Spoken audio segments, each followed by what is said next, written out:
భార్య భర్త కలిసి దేవుణ్ణి ఎదగాలి, వారిద్దరూ కలిసి పిల్లల్ని దేవుళ్ళే ఎదిగించాలి.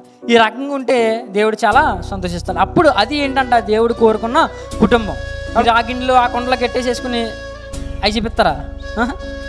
మీరు తిట్టేసుకుని, మీరు గెంటేసుకుని, మీరు పోట్లాడేసుకుని, మీరు రోడ్ల మీదకి వెళ్ళిపోయి కొట్టేసుకుని ఇలా ఉంటే నిజంగా అనిపిస్తుందండి, ఎంత చిరాకు ఉంటుందని చెప్పండి. కొన్ని సపోజ్ ఏదో అమ్మాయి వాళ్ళ ఫ్రెండ్ వాళ్ళ ఇంటికి వెళ్ళింది. వాళ్ళ ఫ్రెండ్ వాళ్ళ ఇంటికి వెళ్ళిన తర్వాత ఏంటే మొన్న ఏదో గొడవని పడుతుంది మీ ఇంట్లో అంటే మా నాన్నతో ఆగొచ్చి మా అమ్మ తలబద్దలు కొట్టేసాడే అంటే అది ఎలా ఉంటుంది చెప్పండి? ఎంత చిరాకు ఉంటుంది చెప్పండి, ఎంత సిగ్గుచేడు చెప్పండి. నిజంగా చెప్తున్నారు పిల్లలకి. ఎప్పుడు మీ ఇంట్లో ఏయో కేకలేం పడతాయి ఏంటి అంటే మా నాన్న సరిగ్గా ఉండడే అని చెప్తుంది. ఎంత భయంకరమైన మాట చెప్పండి. నిజంగా ప్రతి పిల్లలు వారి తల్లిదండ్రుల గురించి గొప్పగా చెప్పుకోవాలనుకుంటారు. మరి తల్లిదండ్రులలో అలా ఉంటుంది గొప్పతనం మా పిల్లలకి, అది గర్వకారణం మా పిల్లలకి. అదవుతుంది నిజంగా చెప్తున్నానండి.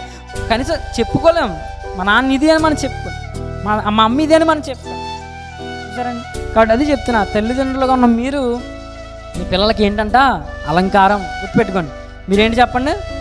అలంకారం. మీ పిల్లలకి మహిమ.